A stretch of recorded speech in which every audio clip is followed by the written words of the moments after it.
For Trayvon Martin with his hoodie, Skittles, and tea. And they assassinated Colin Kaepernick's character when he got down on one knee. It was national news when Natalie Holloway went missing on vacation.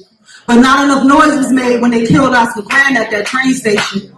Or when they killed Alton Sterling in the street and Fred Hampton in his sleep. And there'll be a lot more Emmets till we all stop being sheep. Right. They shot Martin, they shot Malcolm. They even shot Gandhi. And they didn't kill him, but in 91 they beat the dog shit out of Rodney. And it's crazy because they say we all just killing each other. But nobody wants to talk about how they locking up our sisters and brothers. Growing up in homes that are divided and living in an era where on social media nothing is private. And because that sexy red shit is looked at as being cute, I can't even blame our youth when they fall astray and misguided. And I hear y'all say each one teach one. But what the fuck are y'all teaching these kids? Besides how to twerk and the difference between what an eighth and an octave. Popping pills and popping ass. And most of today's music is trash. And this damn sure wasn't the vision that Martin had when he said free at last. And I get it.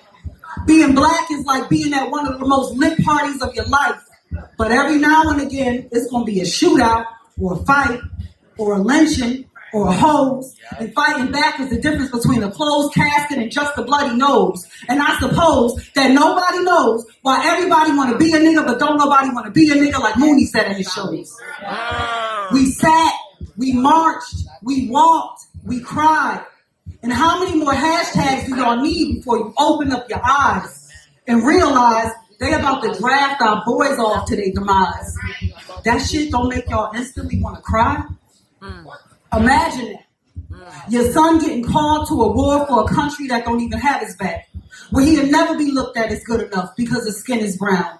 But I raised my sons to be black and fucking proud. Yes, and anything and anybody that gets in your way, know that you will always be good enough then, tomorrow, and today. Because fuck what anybody gotta say. I'ma stand 10 toes down for my black people on any fucking day. And I know, sometimes this shit gets heavy. But our ancestors walked for miles and miles so we can drive Teslas and Chevys and have our own land and grow our own crops. But instead of fighting massa, now we protecting ourselves from cops. And oh yeah, I meant to ask you, how many times would you say that Mike Brown got shot? Regardless of how you feel about Kanye, he was only telling the truth.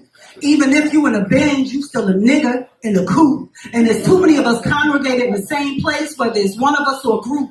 Because when we stand strong and come together, they get the shaking in their boots. And you can't even try to deny it because you know I'm telling the truth. Well, I just want better for my people and for y'all to wake up and see that you're not just niggas and bitches, but in fact, you're kings and queens. So when it gets to be too hard and things look rough and you feel like you can't get off the ground, sit up straight, shoulders back, head high, and adjust your fucking crown. I love you, black people.